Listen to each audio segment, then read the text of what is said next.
Ever heard of a real-life plot twist so dramatic it changed an entire industry? That's the story of the Montreal Screwjob, one of the most infamous and controversial moments in wrestling history.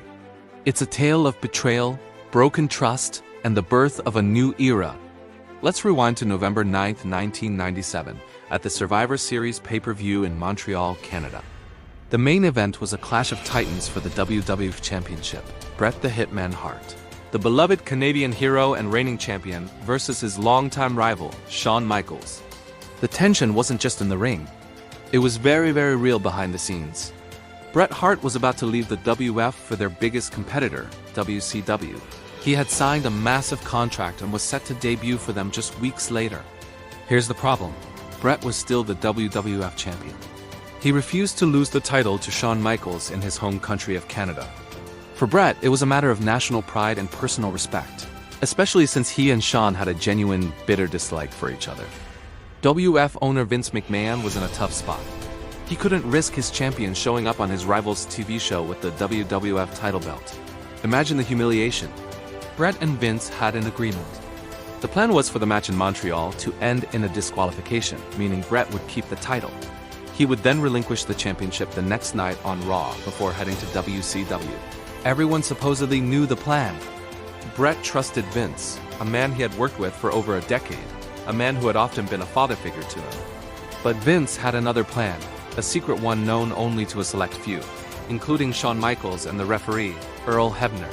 The match started as planned, a back-and-forth battle between two of the best to ever step into a ring. They fought inside the ring, outside the ring, and all over the arena. The Canadian crowd was electric, cheering for their hero, Bret Hart. Late in the match, Shawn Michaels locked Bret Hart into his own signature finishing move, the sharpshooter. Now, this was part of the planned sequence. Bret was supposed to reverse the move, leading to the disqualification finish they had agreed on. But that's not what happened. As soon as Shawn applied the hold, even though Bret wasn't tapping out or showing any sign of submission, Vince McMahon, who was at ringside, screamed at the timekeeper to ring the bell. Referee Earl Hebner, acting on Vince's secret orders, immediately called for the bell. The timekeeper rang it. The match was over. Shawn Michaels was declared the new WWF champion. The arena fell into a stunned silence.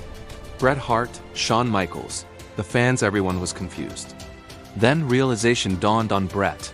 He had been double-crossed, betrayed.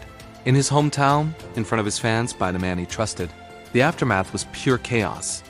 A furious Bret Hart spat directly in Vince McMahon's face at ringside.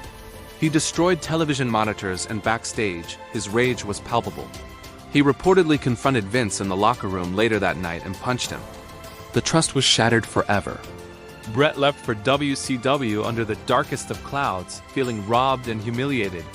But this act of betrayal had an unintended, seismic effect on the wrestling world. The next night on Raw, Vince McMahon, trying to explain his actions, famously said, "Bret screwed Bret." In that moment, the on-screen character of Mr. McMahon, the evil, tyrannical, corporate boss who would do anything to get his way, was born. This villain became the perfect nemesis for a rising anti-authority star named Stone Cold Steve Austin. The Montreal Screwjob, a real-life moment of backstage drama, inadvertently kicked off the Attitude Era. This period saw WWF's popularity explode with more mature, edgy storylines that blurred the line between reality and fiction. It created a new kind of storytelling where fans were in on the kayfabe, the illusion of wrestling. They knew what happened to Bret was real, and it made everything else feel more intense, more unpredictable. For years, the animosity between Bret, Shawn, and Vince was very real. It took over a decade for them to finally reconcile, with Bret and Shawn shaking hands in the middle of a WWE in 2010, burying the hatchet on one of wrestling's most bitter feuds. The Montreal Screwjob remains a fascinating case study in business, loyalty, and the incredible drama that can unfold when real life collides with entertainment. It's a reminder that sometimes the most compelling stories are the ones that were never supposed to be told. What do you think? Was Vince right to protect his company, or was it the ultimate act of betrayal? Let me know your thoughts in the comments below. Thanks for watching, and if you enjoyed this story, make sure to like and subscribe for more deep dives into wrestling history.